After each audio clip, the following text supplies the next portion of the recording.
Bonsoir tout le monde. Bienvenue à la séance du Conseil de la MRC d'Autrey du 5 juin 2024. Lecture et adoption de l'ordre du jour. Vous avez pris connaissance de l'ordre du jour. Enfin, M. Germain, M. Moreau, à ma gauche, à ma droite. Merci beaucoup. Les audiences, on n'a pas. Adoption du procès verbal du 8 mai 2024. Ce qui a été écrit et ce qui a été dit, est-ce que ça reflète notre procès verbal qu'on a fait le 8 mai? Oui, ça prendra M. Frigon, Mme Sénéchal, à ma droite, à ma gauche. Merci beaucoup. 4. Dossier administratif et technique. 4.1. Adoption des comptes. Est-ce que vous avez des questions sur les comptes? Oui, est-ce que vous allez me les proposer? Bien, je peux prendre votre proposition. M. Villeneuve propose. M. Turcot, seconde. À ma gauche. À ma droite. Merci beaucoup. J'aurais dû vous les laisser. Non. Bonsoir, M. Lahaye. Bonsoir tout le monde. 4.2. Adoption des priorités régionales pour l'occupation et la vitalité des territoires. M. Tremblay, si vous voulez expliquer. Donc, présentement, le gouvernement du Québec renouvelle les orientations pour la vitalité et l'occupation du territoire. C'est le ministère des Affaires municipales qui pilote ce dossier-là pour le gouvernement du Québec. Ces orientations-là, en fait, ce sont des priorités qui sont adoptées. Ces priorités visent à orienter les actions du ministère en fonction des besoins spécifiques de la région de Lanaudière. C'est l'objectif qui est poursuivi. Il y a eu des consultations qui ont été menées par la table des préfets. La table des préfets de Lanaudière est un partenaire dans cette démarche-là. Et il y a 6 priorités régionales qui ont été identifiées. Maintenant, les différentes MRC de la région de Lanaudière vont procéder à l'adoption de ces priorités-là. Par la suite, les travaux ne se terminent pas là. Il y a des travaux qui vont se poursuivre avec les MRC, le ministère des Affaires municipales et les directions régionales des différents ministères, de façon à, d'ici cet automne, de produire un plan d'action qui est en lien avec ces priorités-là. Donc, il s'agit de la première étape, là, qui est de l'identification. Puis, comme je le mentionnais, c'est un travail qui s'est fait avec les partenaires là, de la région, les municipalités et d'autres partenaires également. C'est bon? Je prendrai un proposeur. Mme Sénéchal, M. Turcot, en gauche, à ma droite. C'est bon, M. Germain? 4.3. Règlement numéro 269-6. Règlement modifiant le règlement numéro 269 intitulé « Règlement sur la gestion contractuelle ». Ça, c'est pour nous permettre d'octroyer un contrat de gré à gré pour la mise en œuvre du plan d'action en immigration. On a quelqu'un qui est là, mais là, il faut renouveler le contrat, il faut qu'on passe ce règlement-là pour aller de gré à gré. M. Gravel, vous en faites la proposition? Oui. Parce que vous avez été les choses, ça me prendrait un secondaire. M. Frigon, à ma gauche. À ma droite. Merci beaucoup. 4.4. Appui pour retrait de l'article 46 sur le projet de loi 57, vente pour taxes. M. Tremblay, voulez-vous expliquer, s'il vous plaît? Oui. Donc, il y a un projet de loi qui chemine présentement au sein de l'appareil gouvernemental.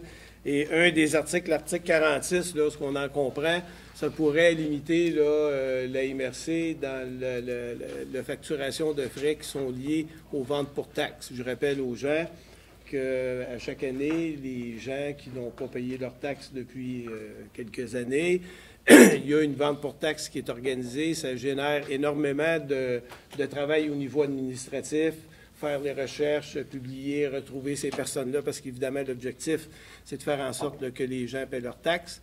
Et puis, pour la MRC, ce sont des dépenses là, qui sont significatives.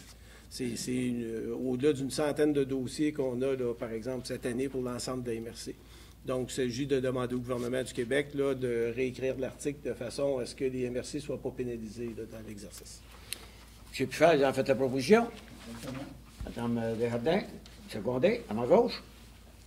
À ma droite. Merci. 4.5. Service d'évaluation foncière, octroi de contrat. Mais ça, c'est une proposition avec la FQM. C'est un contrat de 6 ans.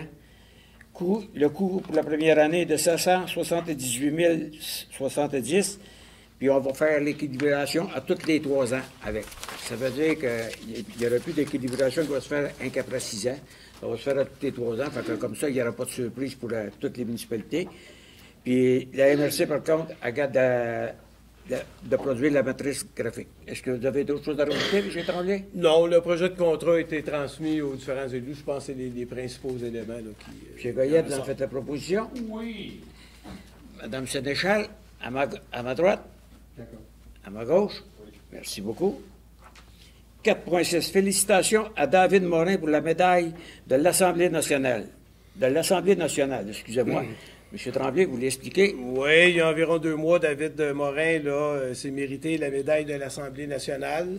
Cette médaille-là lui a été donnée pour son implication, d'une façon générale, là, dans le travail, la qualité du travail qu'il fait, qu'il réalise, mais aussi beaucoup pour le projet Autrey-Branché, qui est sur le point d'être complété, puis qui permet de desservir l'ensemble de la région de la MRC de Dautrey en fibre optique pour que les citoyens aient accès à Internet haute vitesse.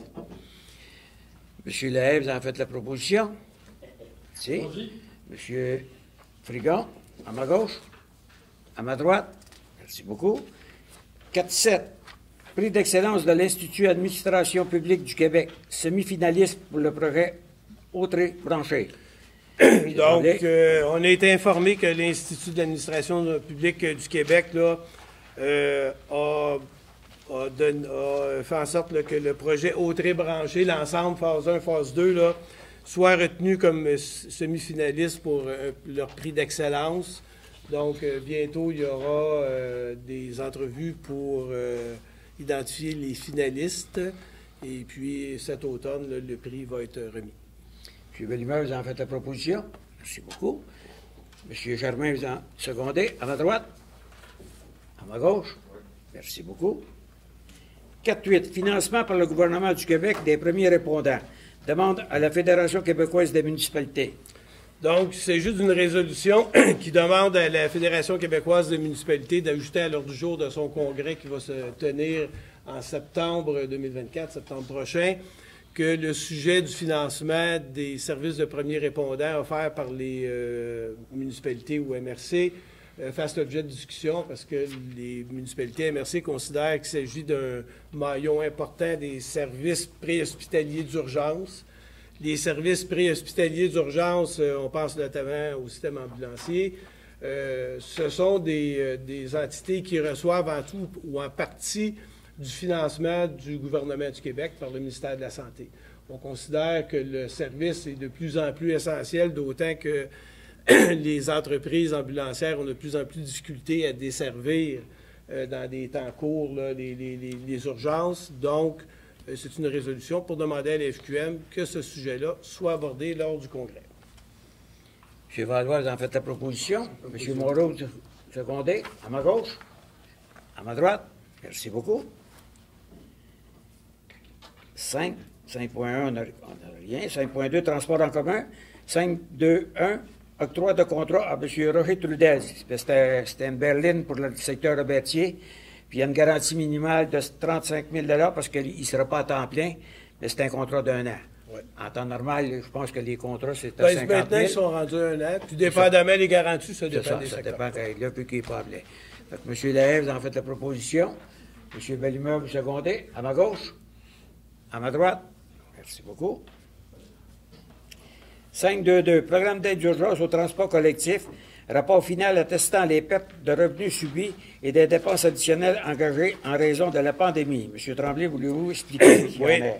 Donc, la MRC a reçu des sommes dans le cadre de la COVID à l'époque pour compenser les pertes de revenus de notre service de transport. Donc, c'est juste simplement d'une démarche administrative pour déposer le rapport qui fait état des besoins qu'on avait à l'époque, des pertes de revenus qu'on a subies.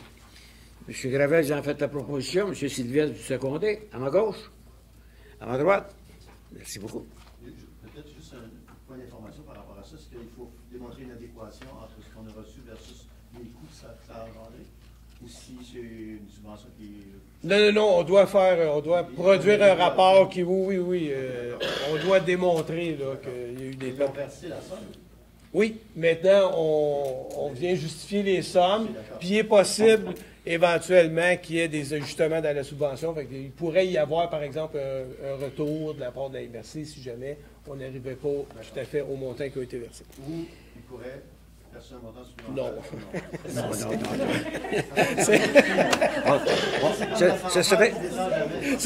Ce serait trop beau, M. Villeneuve. À 5.2.3, octroi de contrat Wilson Bien-Aimé. C'est un contrat d'un an pour des berlines dans le secteur de la Valtrie-Lanoret, puis on me dit qu'il n'avait beaucoup de besoins. Il n'y a pas de garantie minimale, mais il va avoir le droit à 50 des bonnies qu'il va avoir. Fait que M. Moreau, vous en faites la proposition. M. Lahaye, vous secondez. À ma droite.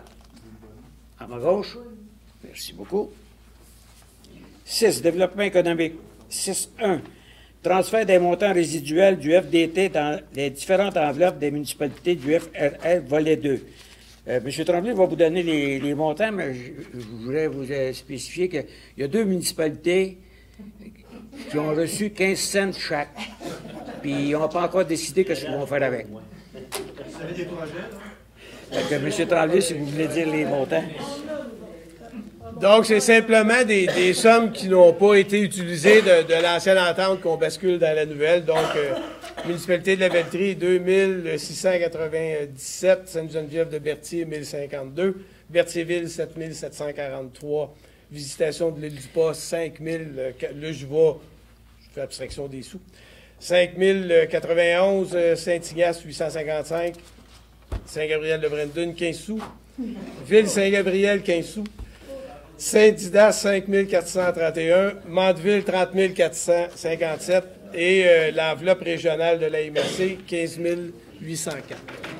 Comme vous avez pu voir, c'est tout le temps la municipalité la plus riche qui reçoit les gros montants. Si il y a certains... peut-être répondre là, rapidement. S'il n'y a rien, ça veut dire que les enveloppes avaient été entièrement utilisées. Ça, c'est pour les municipalités qui avaient débuté des projets qui ne sont pas terminés pour toutes sortes de raisons. Ça veut dire que les projets se sont terminés puis que tout a bien été. C'est... Madame Desjardins, vous en faites la proposition. M. Villeneuve, vous secondez? Non. Ah. Mais j'appuierais, par exemple. Ah, OK. Vous appuyez. À ma droite. À ma gauche. Bon, ça c'est fait. Je l'artillais plus pas pour m'appuyer parce que je le veux pour ça.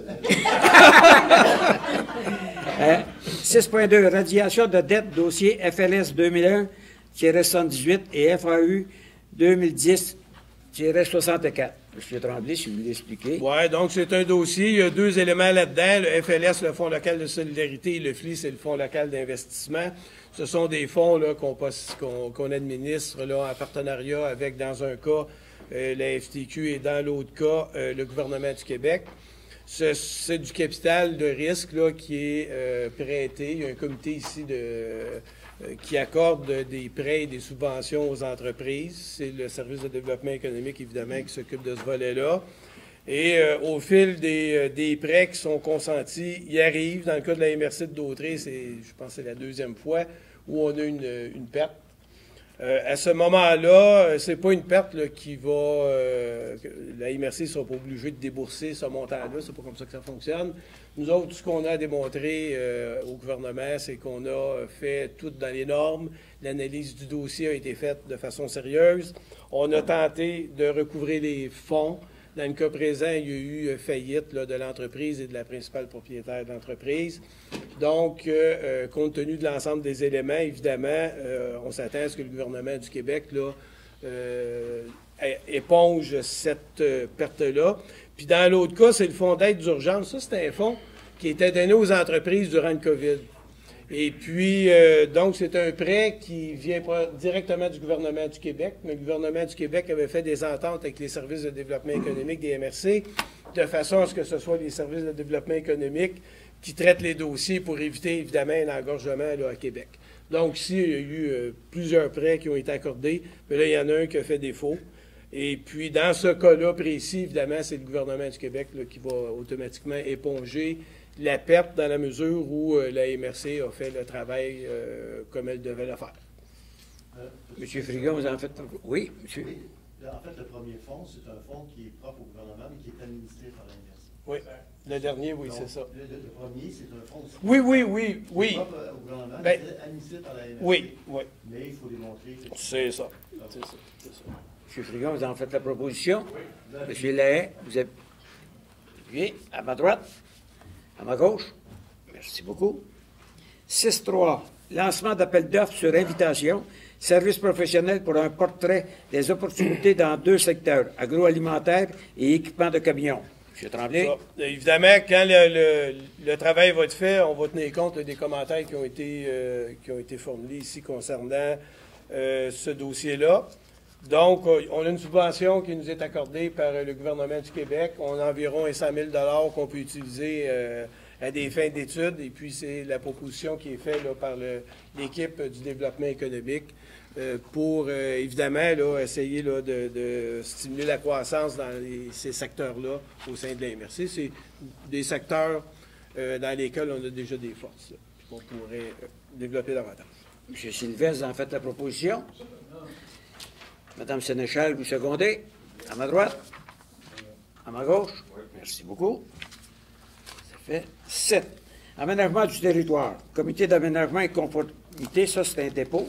Madame Desjardins, vous en faites la proposition, puis je crois que vous êtes la présidente. Et, après un secondaire, M. Gaétan Gravel, seconde. À ma droite. À ma gauche. Merci. 7.2. Demande d'autorisation CPTA. Il n'y en a pas ce mois-ci, monsieur le préfet. 7.3, certificat de conformité. On en a quelques-uns. Premier règlement, Ville de Berthierville, un seul règlement, le règlement 748-226 qui modifie le plan de zonage et la grille des spécifications pour créer différentes zones résidentielles. En fait, c'est le redécoupage des zones résidentielles. Le comité d'aménagement recommande l'émission du certificat de conformité que le règlement entre en vigueur. M. Lahaye, vous en faites la proposition. Absolument. M. Turcot, vous secondez. À ma gauche. Oui. À ma droite. Donc, la visitation de l'île du Pas, 2 règlements. Premier règlement 115-2024 qui a pour effet là, de modifier le plan d'urbanisme pour y introduire la notion d'îlot de chaleur. Et le règlement 123-2024 qui a pour effet là, d'inclure des définitions relatives notamment là, aux attestations de conformité pour les installations septiques. Le comité recommande l'émission du certificat de conformité. M. Goyette, vous en faites la proposition. M. Pufal, vous secondez. À ma droite. À ma gauche. Merci. Saint-Clophas de Brandon, un seul règlement, dont l'effet, le règlement 68-15, dont l'effet d'inclure des normes pour les logements intergénérationnels. Le comité recommande l'émission du certificat de conformité. Mme Sénéchal, vous en faites la proposition. M. Frigon, vous secondez. À ma gauche. Oui. À ma droite. Merci beaucoup. Et le règlement de la Velletrie, RRU 264-2024, qui a pour effet de modifier les spécifications relatives aux matériaux de revêtement extérieur. Le comité recommande l'émission du certificat de conformité. M. Moreau, vous en faites la proposition. M. Villeneuve, vous secondez. Excusez. Après de passer sur celui de Saint-Eustache, il ne faut pas qu'on oublie. Excusez. On va J'ai le faire oublié après. Saint-Didas. Pas de problème. Heureusement. M. Moreau, Ah, oui, vous puis faites-le. M. Villeneuve, vous secondez. À ma droite. À ma gauche. C'est. Merci, Marie-Claude. Le règlement 402-2024 de la municipalité de Saint-Didas qui modifie son plan d'urbanisme dont l'effet de remplacer les normes relatives au chenil. M. Germain, vous en faites la proposition. M. Turcot, vous secondez. À ma gauche. À ma droite. Merci beaucoup. Une chance qu'on ait un ange gardien. Oui. Oui. Et c'est pour ça qu'on. Elle n'est pas là pour rien. Elle voit tout, puis elle fait bien. Elle fait très bien son travail, je peux vous dire. 7 points. Est-ce que tu as fini? Oui. C'est fini? Parfait. 7.4, pétition Saint-Barthélemy, code des clous des eaux. Ça, c'est un dépôt. Oui, monsieur voyons. M. Sylvestre, vous en fait la proposition. M. Christian Valois, il en fait secondé. À ma droite? À ma gauche? Merci. Ah, on n'a pas besoin de résolution. Un dépôt? Oui?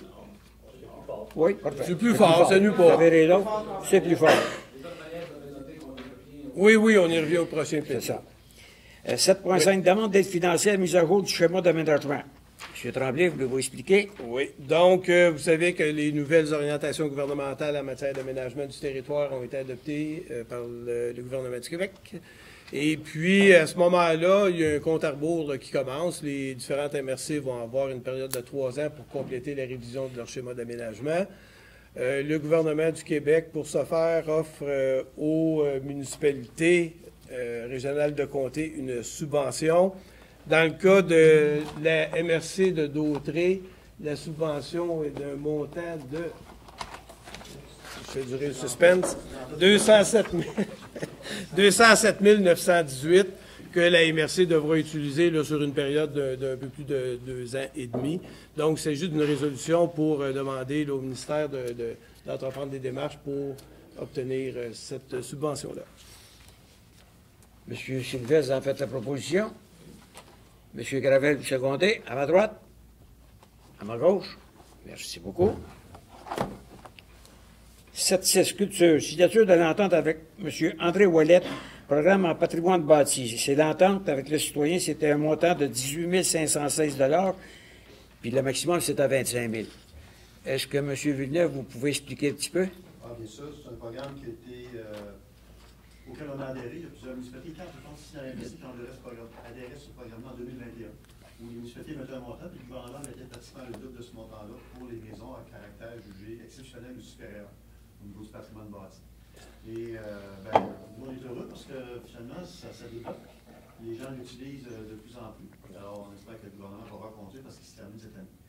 Et là, si vous allez voir, il y a l'autre résolution qui va suivre. On a 2 autres demandes qui sont préliminaires, mais qui vont probablement se concrétiser. C'est pas vrai que l'enveloppe, on a dit que va probablement tout se prendre, se vider. C'est une bonne nouvelle pour le patrimoine bâti. Il va rester maintenant à s'assurer que ceux qui ne sont pas exceptionnels ou supérieurs puissent aussi avoir accès à un programme, soit que les municipalités mettront en place ou d'autres mêmes, que le gouvernement peut-être un jour bonifiera ce programme-là si on le met en place. Alors voilà. Vous en faites la proposition, M. Villeneuve? M. Moreau, vous en faites seconder. À ma gauche? Ah, oui, à ma gauche. À ma droite? Merci beaucoup. 7.6, renouvellement de l'entente de développement culturel. Bien, le ministère il nous a informé que la prochaine entente, ce sera sur 3 ans. À l'heure actuelle, la MRC met 40 000, puis le ministère mettait 50 000. Là, ce qui est recommandé par le comité, ils veulent mettre 40 000 pour la première année, puis augmenter à 42 500 la deuxième et 45 000 la troisième année. Ça veut dire que ce serait 7 500 de plus pour la MRC. Mais ça, on va faire une suggestion au ministère. Puis si les ministères sont d'accord à augmenter les mêmes montants que notre comité culturel, s'ils donnent le même montant en augmentant, bien, probablement que tout va bien aller. Mme Desjardins, vous en faites la proposition. M. Lahaye, seconde, à ma droite. À ma gauche. Oui. Merci. 763, programme en patrimoine bâti, autorisation préliminaire de 2 projets à l'ANORAE. M. Tremblay. Donc, il s'agit d'autorisation préliminaire pour 2 projets là, qui sont relatifs justement à la subvention dont on parlait tout à l'heure pour le patrimoine bâti. Dans les 2 cas, ce sont des bâtiments là, qui sont situés à l'ANORAE. Donc, c'est pour permettre d'accélérer le traitement de ces dossiers-là. OK. On fait la proposition. M. Villeneuve en fait la proposition. M. Frigon, seconde. À ma gauche. À ma droite. Merci.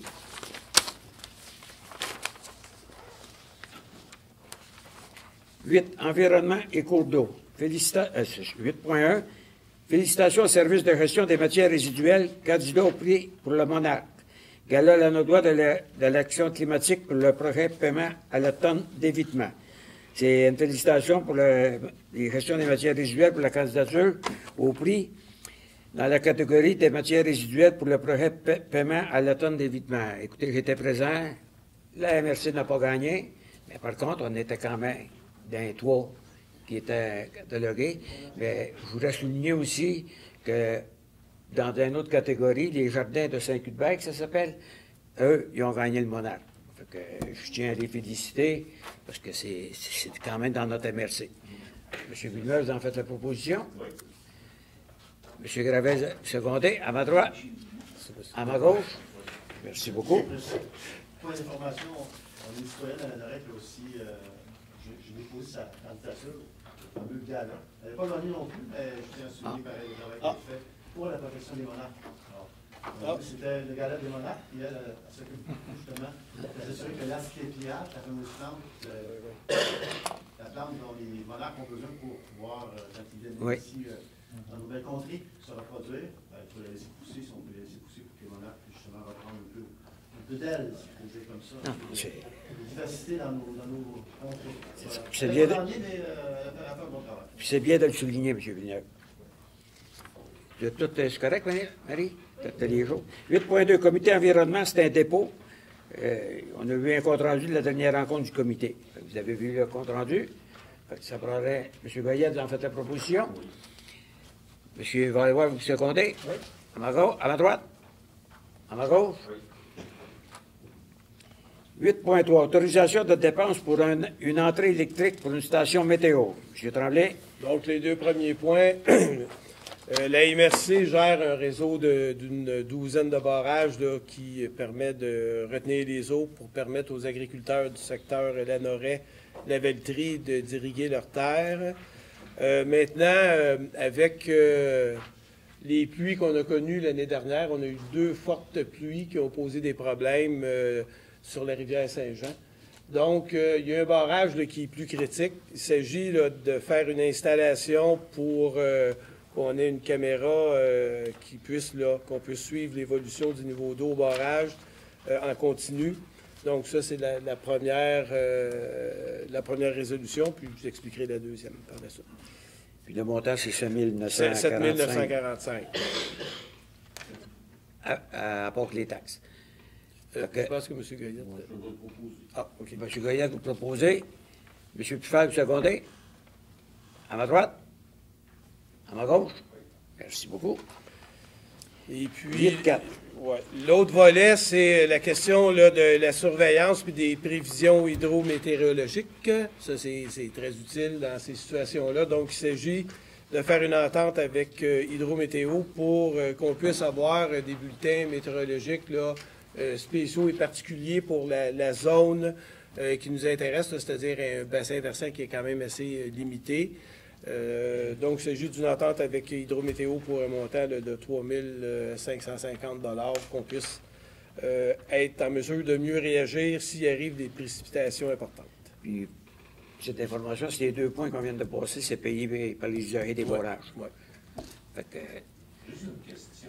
Le 3 500, c'est-tu par année? C'est pour la période, une période de 6 mois, la saison estivale. Oui, c'est ça. Ça veut dire qu'à chaque année, ça va revenir. Ça va revenir à chaque année. Ah, Puis évidemment, on le fait seulement pour la période d'été. L'hiver, on a moins de problèmes avec ça. M. Frigon, vous en faites la proposition. M. Lahaye, vous secondez. À ma droite.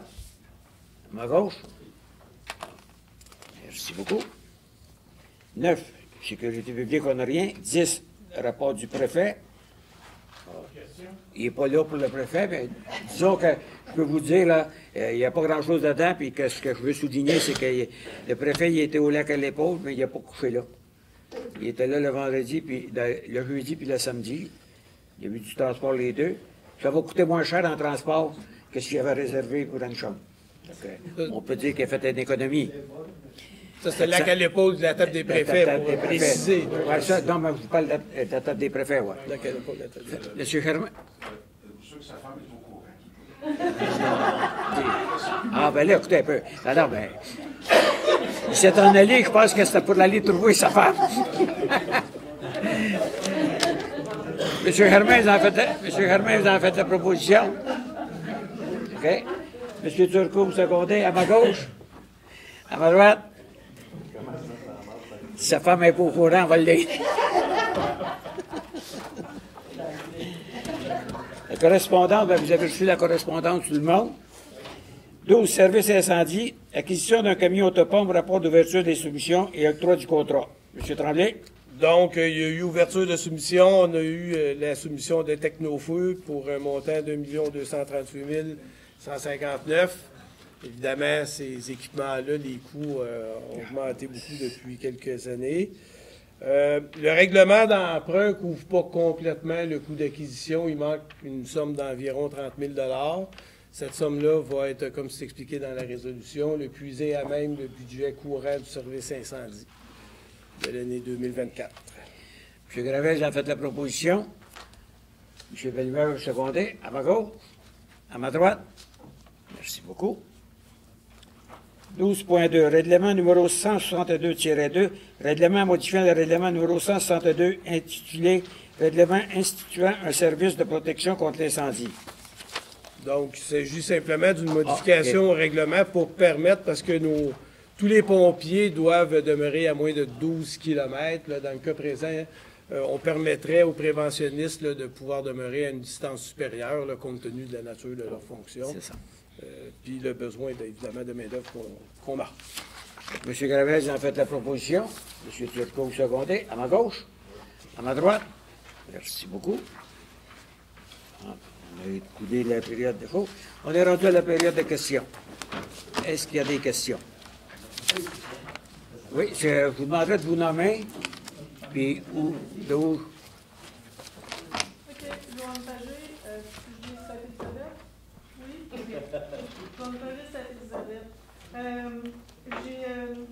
J'allais poser il y a quelques séances une question concernant l'Internet et la caserne à Sainte-Élisabeth. Là, je ne suis pas venue en mai parce que faut que je travaille dans le champ pour faire les semences que vous voulez manger. Là. Fait que je voulais savoir où ça en était, ça, ce problème-là, parce que, tu sais, j'avais dit, les casernes sont toutes reliées ensemble, puis s'ils dépluguent Internet, vous ne l'êtes plus.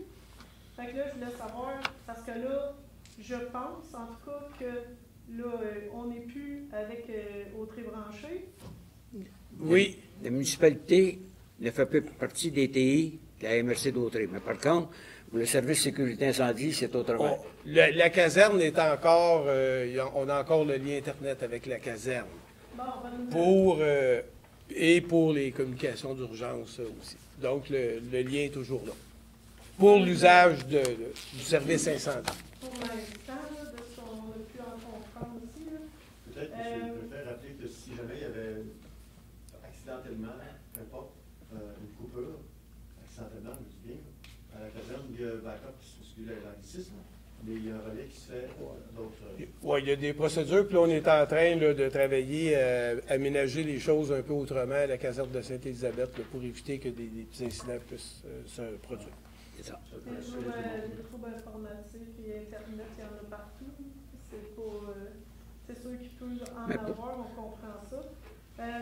Au point 4.4, pour le vente pour paiement de taxes, là, Oui. moi j'ai une question. Parce que je sais que dans quelques municipalités, là, il y a des terres agricoles, puis là, avec la rénovation cadastrale, il a poussé plein de petits terrains que le monde ne le savent pas. Oui. Puis souvent, sur des terres agricoles, il y a des petits bouts de terrain qui sont apparus. Des fois, c'est une terre, un bout apparu, là, l'accès au lac avec le bois. Mais entre les deux, là, ça a été acheté par quelqu'un qui ne veut pas vendre. Fait que la personne n'a même plus le droit d'accès à son lac, ou une autre personne a acheté un bout de terrain qui est dans un bout de champ.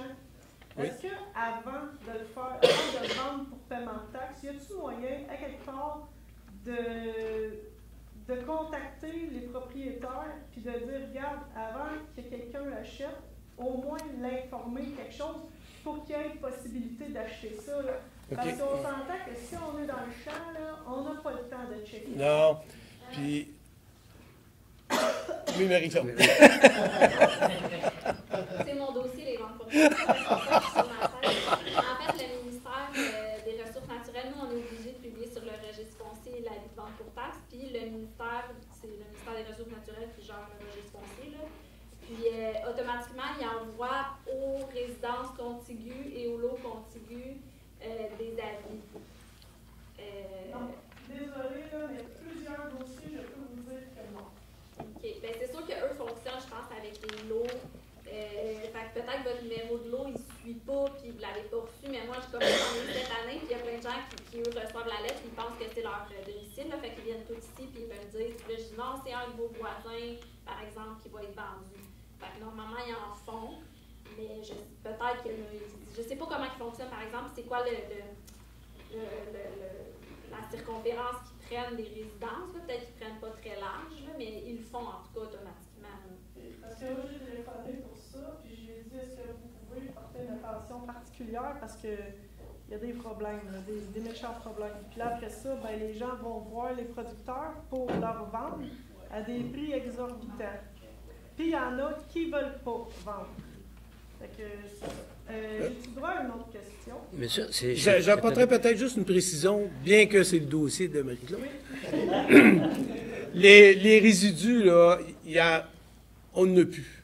Ça fait 2 ou 3 ans, là, peut-être que c'est terminé. Là. Les derniers qu'on a vendus, je pense que ça fait 2 ans. Puis là, ben maintenant, ces résidus-là, ils ont tous été ou vendus ou il se passait de quoi avec. Puis effectivement, on est au courant de cette problématique-là, mais ça, c'est quelque chose qui, normalement, ne devrait plus se reproduire. OK. J'ai droit à une autre allez. question.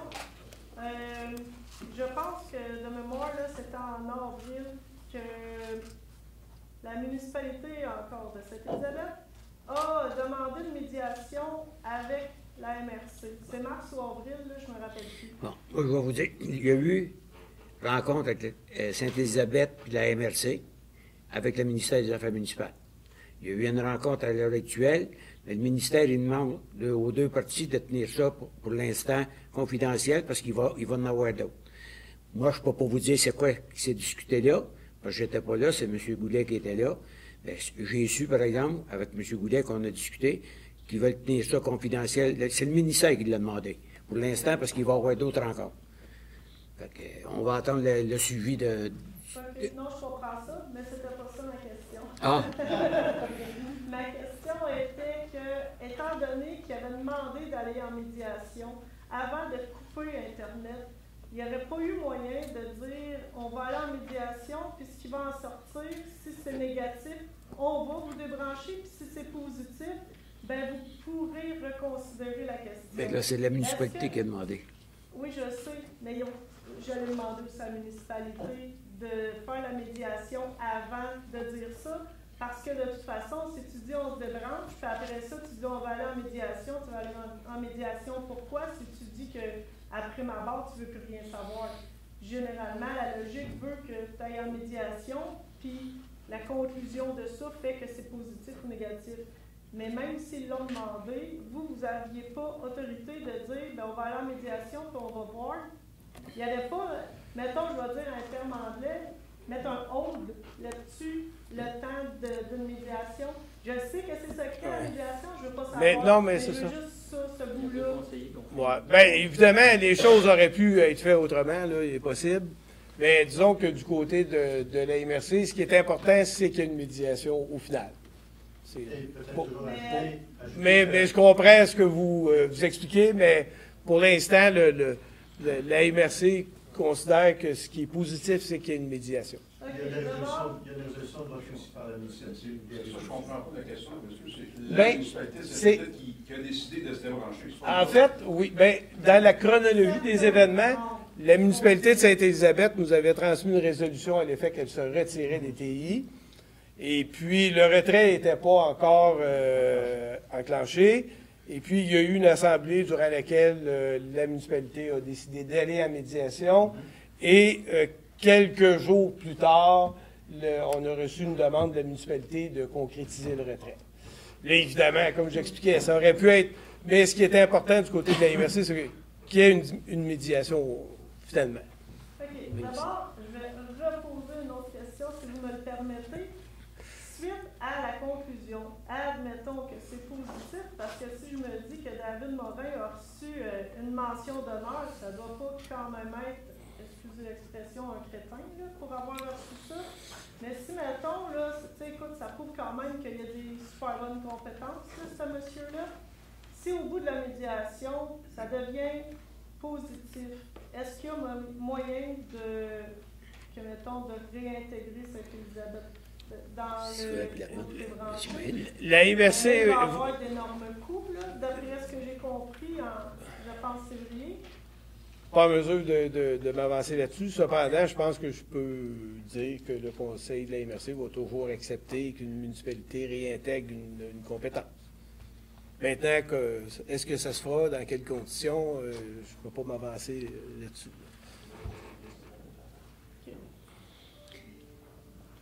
Eh bien, monsieur. Merci. Oui, bonsoir. Mon nom, c'est Gaëtan Vaillard, pour ceux qui ne me connaissent pas. Je suis conseiller à Sainte-Geneviève-de-Berthier, mais mon intervention, je la fais à mon nom personnel, compte tenu que le sujet que je veux aborder, on n'a pas eu le temps d'en discuter au sein du conseil, mais je pense que le maire m'appuie dans cette démarche. Bon, ça concerne l'importation des déchets. Ça fait longtemps qu'on reçoit beaucoup de déchets dans la région. C'est sûr que c'est dans la municipalité Saint-Thomas, mais ça touche également la MRC d'Autrey, parce que nos déchets s'en vont là, puis il y a une partie du dépotoir qui est dans Sainte-Geneviève, puis des infrastructures Sainte-Geneviève. Bon, ce qu'il faut savoir, c'est ce que j'ai su très récemment, là, il y a 2 jours, c'est qu'il y a eu une négociation entre le dépôt Richard et la municipalité de Saint-Thomas pour un nouvel agrandissement. Il y a eu une entente qui est signée. Ça s'est négocié cette semaine, ça a été signé dernièrement. Là. Puis je ne connais pas la teneur de l'entente comme telle, mais ça vise un nouvel agrandissement dans Saint-Thomas et qui va avoir des impacts également dans Sainte-Geneviève-de-Berthier, compte tenu que lorsqu'il creuse un immense trou, il sort, il le met, jusqu'à là, il le met dans Sainte-Geneviève. Ça prend aussi grand de superficie pour mettre le sort que le site d'emploi. De toute façon, il y a des impacts. Il y a des impacts sur le camionneur, puis tout ça, en tout cas, les odeurs. C'est plus Sainte-Geneviève qui est affectée par les activités du site d'enfouissement que les citoyens de Saint-Thomas, dans le fond. En général, c'est un peu ça. Mais là, ce que je veux emmener, c'est toute la question de l'importation des déchets. Actuellement, d'après un document que le dépôt Richard a déposé comme comité de vigilance, il y a 23% des déchets qui sont enfouis au site d'enfouissement qui proviennent de la région de la Naudière. Donc, 77% qui viennent de l'extérieur, dont Montréal, Québec, beaucoup de la Rive-Sud également. Il y en vient un peu partout dans la province. Donc, c'est un problème énorme dans le sens que c'est beaucoup, vraiment beaucoup de déchets qui rentrent au site. Ça, on parle des camions de transbordement. Je vais donner un exemple. Là. Il y en a environ 150 par jour qui rentrent au site d'enfouissement. C'est beaucoup. Puis, en tout cas. Mais là, ce que je veux emmener, c'est que si le site était exclusivement réservé à la grande région de Joliette et Massé-Dautrey, bon, même la région de la Naudière, si on suit le pourcentage, si c'était juste la Naudière, on aurait eu la place, même les déchets de la région, jusqu'à l'an 2110. On aurait été correct pour très longtemps. Là, dans 7 ans, environ 7 ans, le site va être plein. Là, ils sont en démarche pour un autre agrandissement. Là où je veux en venir, c'est qu'au niveau de l'importation, la MRC de Joliette, je ne me souviens pas, je pense qu'il y a 1 an, peut-être 2 ans, ils ont adopté le plan de gestion des matières résiduelles. Puis dans ce plan-là, initialement, il y avait exercé le droit de regard. Le droit de regard, c'est dans la loi, ils peuvent limiter l'importation des déchets. Ils l'avaient exercé, puis dans le plan de gestion, il incluait la MRC d'Autrey et la MRC de Joliette exclusivement. Mais ça a été, je pense, contesté. Je ne sais pas, il s'est passé quelque chose avec EBI ou Dépôt Blanche, je ne sais pas lequel entité qui était là. Puis, en tout cas, ils ont fait enlever cette partie-là dans le plan de gestion. Puis je peux comprendre un peu parce qu'ils ont apparemment. Ce que j'ai entendu dire, c'est que le plan de gestion il finit en 2028, alors que le décret, il l'autorise aussi dans l'enfouissement, finit en 2031. Fait que, il ne va pas l'interdire parce qu'à cause de ça. Là, ce que j'en ai, c'est que je pense qu'il serait peut-être opportun pour la MRC d'Autrey de contacter la MRC de Joliette pour voir s'il ne serait pas possible de discuter ensemble pour voir s'il ne pourrait pas exercer le droit de regard pour le prochain agrandissement, autrement dit, pour limiter ça à une région beaucoup plus limitée qu'actuellement. Parce qu'il y a des démarches qui se font, ils planifient déjà des programmes, comme je disais, ils ont déjà signé une entente avec Saint-Thomas, mais la juridiction au niveau de la gestion des déchets relève de la MRC de Joliette. En ce qui concerne cet établissement-là. C'est dans cette perspective-là que je pense qu'il serait opportun pour la MRC d'Autrey. C'est là que je pose ma question. Est-ce qu'il serait pertinent pour la MRC d'Autrey de faire une approche auprès de la MRC de Joliette pour discuter éventuellement, on peut s'entendre sur un droit de regard, autrement dit, qui pourrait inclure la MRC d'Autrey pour limiter l'importation de déchets. L'importation, c'est ça le problème. Depuis, en tout cas, moi, dans mon coin que ça se passe, moi, je demeure à peu près 100 mètres du site d'enfouissement. Puis, tous les boisés qui étaient là, autour, là, ça a été tout rasé, c'est une belle forêt qu'il y avait là, il y avait des gros pins, tout le kit, ils ont tout mis le bout là-dedans. Maintenant, c'est une montagne de déchets. Puis là, la partie qui va l'agrandir, c'est dans Saint-Thomas, mais c'est à côté de Sainte-Geneviève. Là. Puis là encore, il y a une très belle forêt qui est là, puis la forêt, elle va être rasée, puis ils vont mettre des déchets. En tout cas, moi, je trouve ça... en tout cas, je déplore énormément cette situation-là, puis je pense qu'il faut faire quelque chose. C'est agrandissement par-dessus agrandissement, c'est toujours à répétition.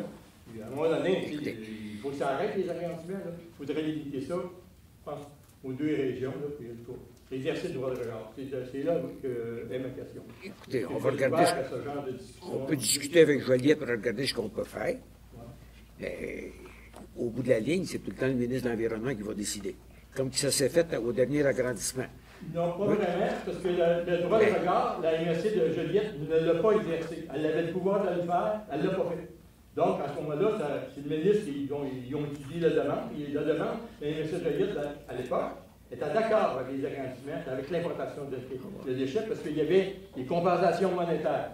Je ne dirais pas combien, là, mais ils ont mis beaucoup de millions sur la table pour faire accepter ça.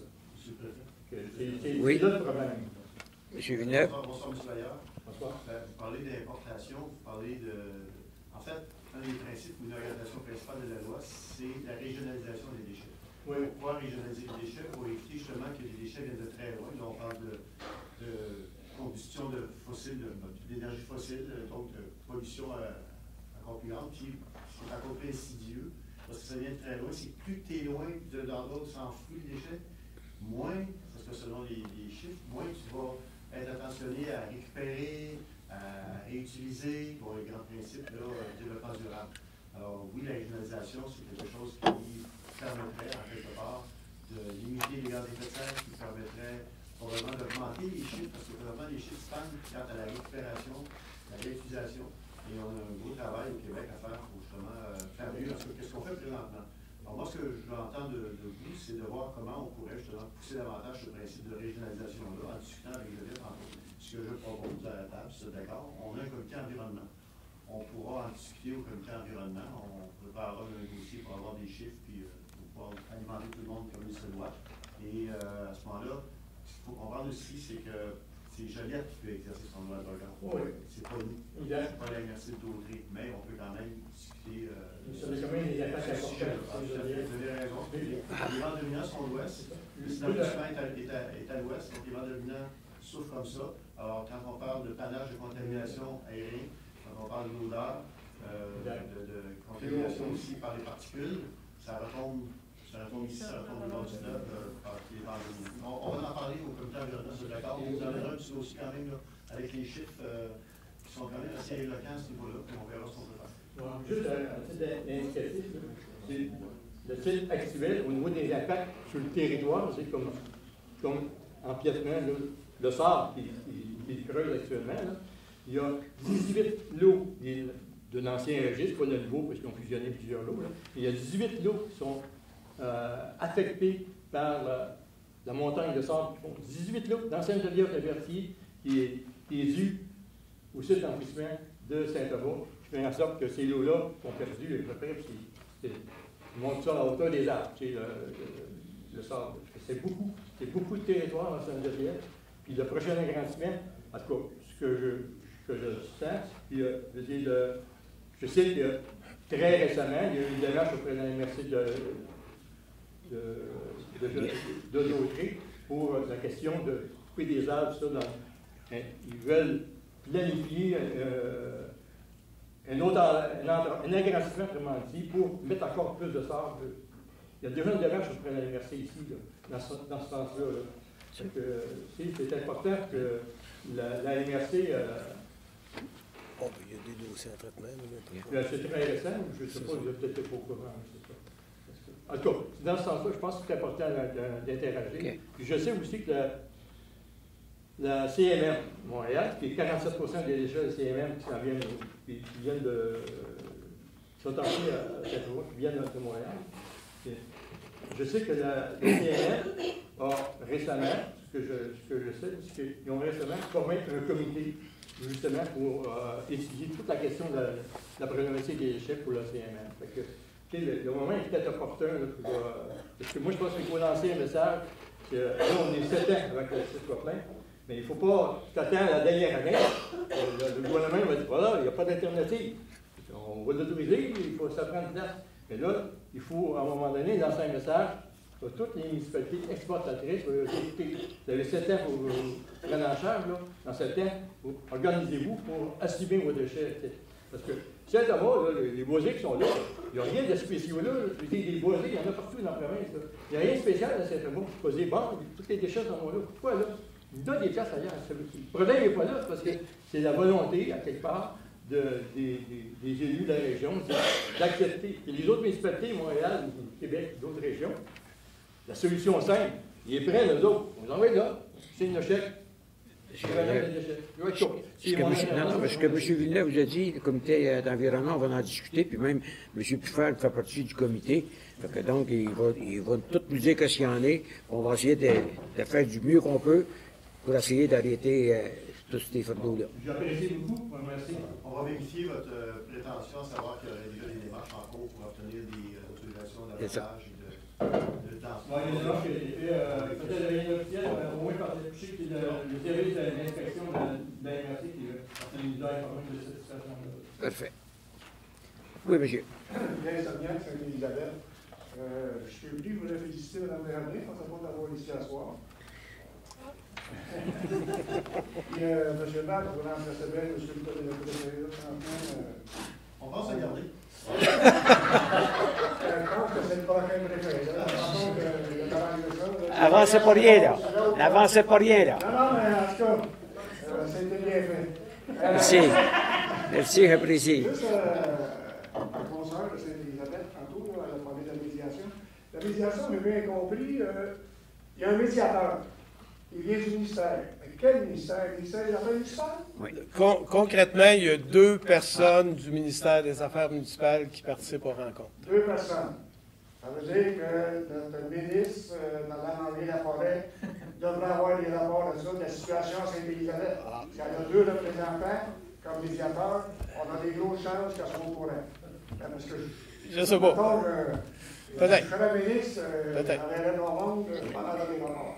Le moyen de ça. Parce que je pense que c'est important que Le moyen. la forêt ait cette information-là, parce que avec ce qu'on a eu comme rapport le mois passé et le mois d'avant, ça peut nous coûter pendant 20 ans 50 000 $, on n'a pas de droit à la demande, des millions, parce que si on est partis à nous, les enfants vont rentrer. Puis on sait que sûrement qu'ils n'auront pas ça à la baie, vous ne les paierez pas pour qu'ils gardent le système, les adeptes. Oui, M. Blanc. Mais le meilleur moyen de le savoir, c'est que si Mme Laforêt est au courant, c'est d'essayer de communiquer avec elle. Je souhaite bonne chance. Il y a eu une pétition, une grosse pétition faite par les citoyens Sainte-Élisabeth. Ça a été envoyé de façon prioritaire. Je sais qu'elle saisit de la situation à Sainte-Élisabeth, à quel degré. Puis on sait que ça donne un mandat à la commission municipale. La commission municipale, c'est pareil comme la RSC, ils font des enquêtes et ils disent, pas un mois ensemble. Puis la commission municipale, nous, on va faire un rapport, ça va être à tout le monde, c'est public. Ça peut durer encore 2 mois, 3 mois, 4 mois. Non, mais juste que je sache que c'est le ministère des Affaires municipales, ben, mettons que ça nous fait un petit loup. OK, elle a parlé, ma consoeur, aussi des pompiers. Il y a eu une demande d'envoyer des chiffres. Il y a eu une résolution. Ça, sûrement que vous avez discuté de ça il y a 10 mai, parce que vous avez eu une rencontre le 10 mai pour la médiation. Puis, je me rappelle bien de mémoire, il y avait aussi, ça pourrait être discuté au niveau des pompiers, des chiffres. Puis là, c'est pas sûr que vous les donniez, parce que il y a des procédures là-dessus. Rapidement, en fait, nous, ce qui a été fait, c'est qu'on a répondu à la demande de la municipalité en respectant les paramètres de la loi. Okay. Et puis, ça a été fait dans les délais. Puis, on a transmis l'information. Demandez. L'objectif, c'est de ne pas prendre les pompiers de Berthier. C'est quoi le sens du questionnement ou des explications des coûts? Mais moi, je pense qu'il faudrait demander à la municipalité. Parce que nous, on nous a demandé de l'information, on l'a transmis maintenant. C'est ça. Parce que le but que les gens de Saint-Élisabeth viennent vous rencontrer, c'est parce qu'on a certaines informations. On a les réponses, vous nous les donnez de façon exacte, pas inexacte, c'est totalement exact. Si on vient ici d'asseoir, c'est s'assurer si on est capable d'avoir une réponse ou deux. Parce qu'on sait pertinemment qu'à Saint-Élisabeth, on n'aura pas. C'est pour ça qu'on est ici, puis en dernière assemblée, on avait compris qu'on était encore les bienvenus, puis on avait senti une invitation de votre part. Je réjouis, Bruno, et j'ai su qu'au dernier CA qu'on a eu, je pense qu'il y a 2 nouveaux pompiers qui sont proches de Sainte-Élisabeth. Oui, il y a 2 nouveaux pompiers à temps partiel qui ont été embauchés, qui sont rattachés à la caserne de Sainte-Élisabeth. Il y avait eu aussi un dossier du 25 avril, une grande enquête, coupure de communication lors de l'intervention de la brigade d'incendiaire de Berthier. Vous avez fait un premier temps un genre d'enquête. Suite aux discussions qu'on avait eues, je pense que l'enquête se poursuivait parce qu'il y avait des informations que vous ne saviez pas. Y a-t-il une suite dans cette enquête-là ou c'était clos? Ben, nous, de notre côté, les choses sont claires.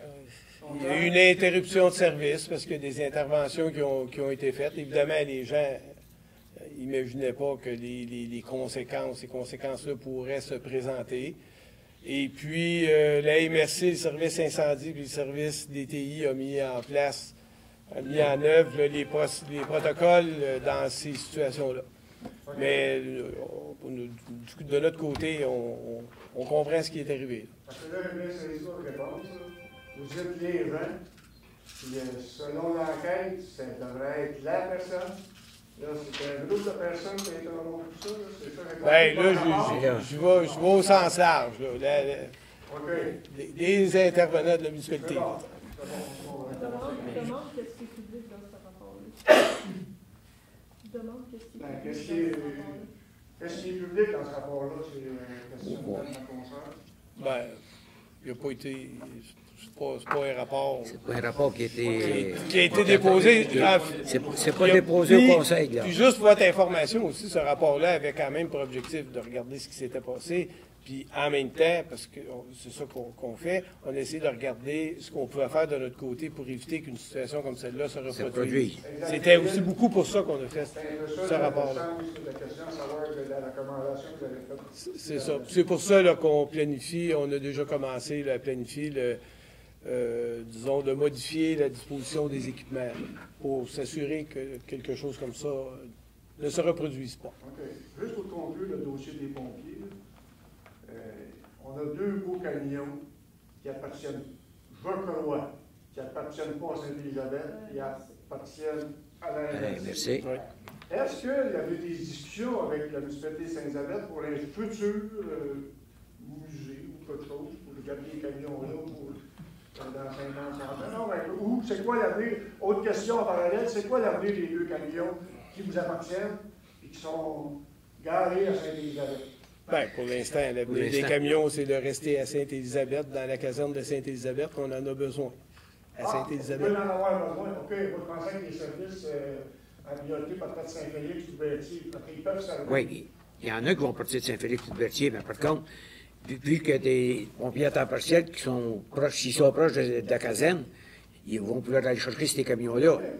Dans la mesure où il y a des pompiers à temps partiel disponibles au moment où de l'intervention. C'est ça, là. Je pensais qu'il était là, puis on en a accouché une fois par 6 mois, puis quand même, on a accouché. D'abord, il y a une certaine utilité. Non, mais c'est comme vous dites, là, les 2 pompiers à temps partiel qui viennent d'agarer, qui sont portés à la caserne de Sainte-Élisabeth, c'est la journée qui va arriver. En effet, s'ils sont présents là, ils vont pouvoir aller chercher le camion, puis s'en aller tout de suite sur les lieux de... Ils sont donc à moins de 12 km. C'est ça. Ils sont à moins... Ils sont justement, les deux qui sont... Ils sont à moins de 12 km, eux autres, là, de la caserne. La réponse est claire. On voit l'utilité. Si vous me permettez, on en a peut-être une, 2 autres, parce que... Les non. C'est tout. tout de suite, on va vraiment déplacer pour leur vie. Ouais, la prochaine, M. Maire, là, ça serait pour vous. Ben, pour tout le monde, là, pour tout le monde, c'est sur la loi électorale, les élections par district. Moi, j'aimerais ça savoir de votre part, comment ça fonctionne aux îles. Juste la procédure, là. Un district, on a 6 districts, c'est tout. C'est ça. Attends, là, à tous les 4 ans, 1 an et demi avant, vous le faites. Comme là, on vient de déposer le nombre d'électeurs par district. On vient de le faire, là. OK.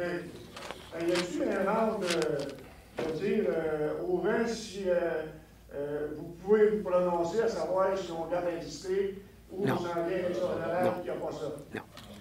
Non, parce que j'ai 6 districts. Avec les 6 districts, pour les 6 conseillers. C'est tout. Peut-être faites-vous allusion au fait que dans certaines municipalités, il faut avoir les districts pour les balancer en termes de voteurs. C'est de ça que vous faites allusion. Non, c'est pas ça qui est vraiment ma question. L'implémentant, je vais avoir une information. Vous vouliez que les districts changent. C'est qu'à Sainte-Élisabeth, nous autres, on a eu toujours des élections, si un conseiller... Il n'y a pas de district. À telle place, c'est la municipalité au complet. Et l'an passé, au mois d'octobre, puis novembre, il y a eu une résolution, une motion, disant qu'on voulait mettre des districts à Sainte-Élisabeth, qu'il y avait des gains au niveau de l'élection partielle. Donc là, on a posé des questions là-dessus, pour se documenter. Là, on pouvait sauver 10 000 c'est une élection, une élection partielle. Ça, c'est le mois d'octobre, des gains 10 000. Donc, on a poursuivi les questions au mois de novembre. Là, on pose la question au mois de novembre. S'il y a une élection générale, s'il y a 6 districts, est-ce qu'il y a des économies? Parce que là, on a 2 réponses. Un district, une partielle, il y a des économies, c'est au lieu d'avoir 8 personnes, on tombe à 4. Mais là, s'il y a une générale, on avait 8 personnes dans le général, mais là, on n'a jamais été capable de qualifier que ça prenait 12 personnes. Un an de même, on a eu une réponse, oui, ça coûtait plus cher. Dans la même seconde, ça coûtait moins cher. C'est sûr que d'une partielle, il y a des... On est un peu dans l'air, puis c'est un peu le but, c'est de s'informer, à savoir la série de comprendre, parce que présentement, il y a eu un risque.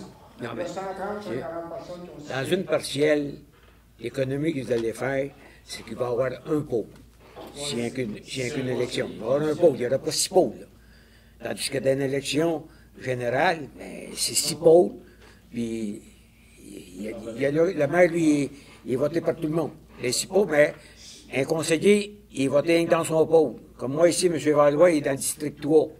Ben, s'il y a 300 voteurs dans le district 3, ben, lui, il a rien qu'à aller rencontrer ces 300 voteurs. C'est là qu'il... S'il y a 6 pôles, moi, c'est pour les goûts. S'il y a 6 pôles, 2 personnes par pôle, ça fait 12 personnes. C'est ça? Non. Un siège par Dans le travail, il y a au moins 2 personnes par pôle. Puis là, vous avez la présidente d'élection, celle qui est d'appui. Vous avez l'autre à l'entrée, le secrétaire. Il y a quelqu'un qui est à la porte. Nous, chez nous, il y a quelqu'un qui est à la porte pour surveiller. Pour pas que tout le monde rentre en même temps. Mais il y a 2 personnes par table. Des fois, c'est 3, parce que, comme moi, je me nommais des personnes à chaque table. Qui allaient là pour...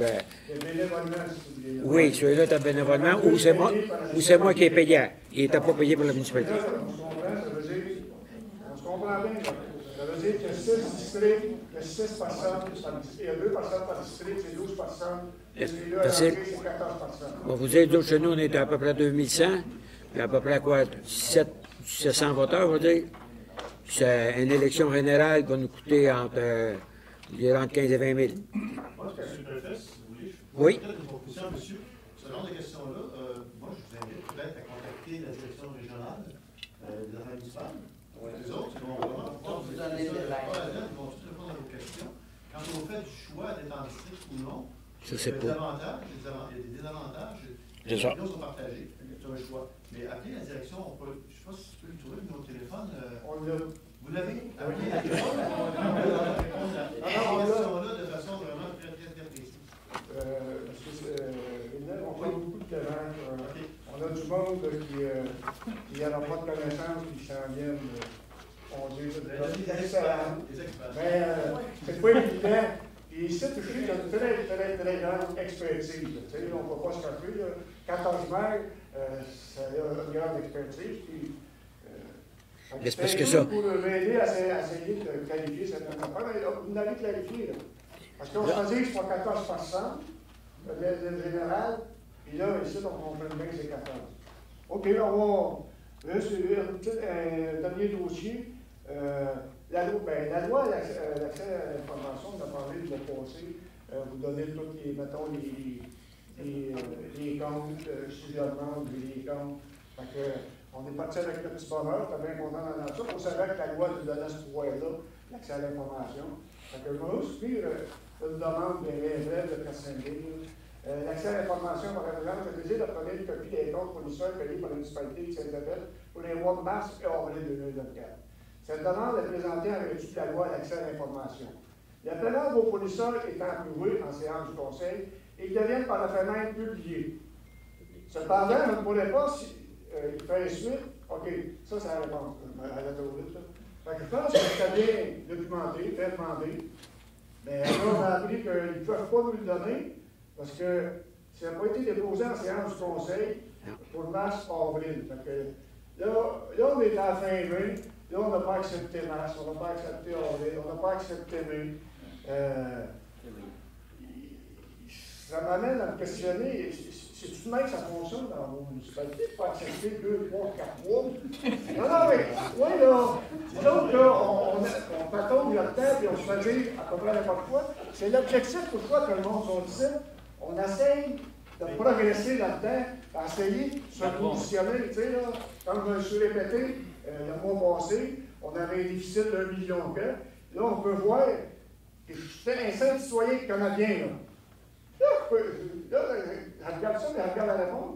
Je peux briser, comme à peu près Radio-Canada, les élections à 8 heures, le gouvernement va faire. Là, je peux briser qu'il va y avoir une hausse de taxes l'année prochaine.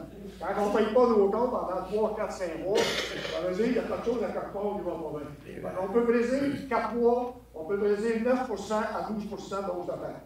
C'est une prédiction, là. C'est comme Radio-Canada, quand ils disent, vous avez après que les faux sont parlés, on prévoit un gouvernement fédéral par exemple.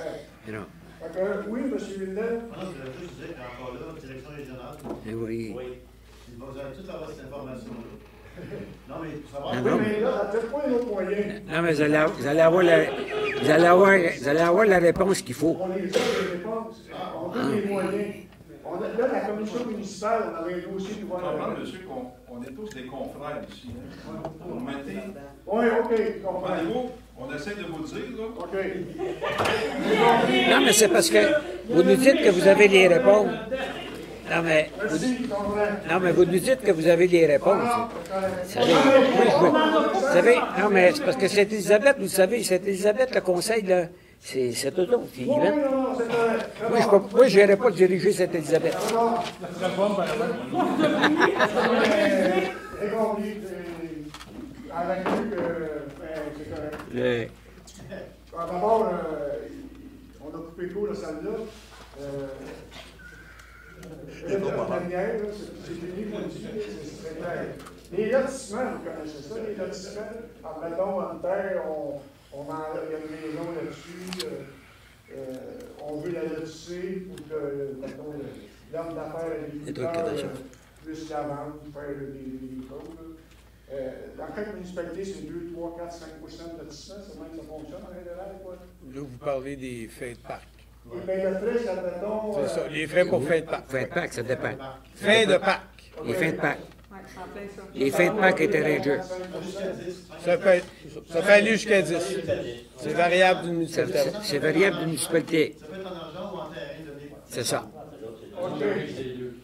À la municipalité. Oui. Fait que si, admettons, on prend un scénario, c'est 10% comme Sainte-Élisabeth, comme différents. Oui. Ils mettent ça à 2%. Fait que, on va avoir les bouts de terrain ou 8% moins d'argent si c'est en argent. Ça veut 8% sur les fonds de l'ensemble de la municipalité. Ça représente Ça, c'est des argents que vous ne pouvez pas dépenser à part que dans un parc et terrain de jeu. C'est dédié Vous ne pouvez pas la mettre ailleurs. OK, si admettons, il paye en argent, ça se fait l'université sans trop d'impact. C'est ça. OK. Ça se parlait qu'on se comprend? Direction régionale. Direction régionale. On va vous donner toute la réponse écrite. OK, bon, je vais prendre un autre petit bout de plus. OK. Je vous remercie, parce que je vous remercie de votre patience, de votre écoute. Je peux vous dire que la MSC Daudet, c'est une année populaire. On a billet de YouTube. Tu fais dans le bon sens, ça. Les assemblées passent sur YouTube. Puis, tout le monde sait la façon d'aller nous écouter, parce que quand même, on se déplace pour venir vous voir. Puis, les rangs, ils apprécient parce qu'ils nous arrêtent. Puis, ah, mais qui c'est le monsieur qui a passé à l'USC de Montréal? Ah, mais c'est ça, parce que ça nous fait plus venu pour nous autres. C'est ça que je vous dis.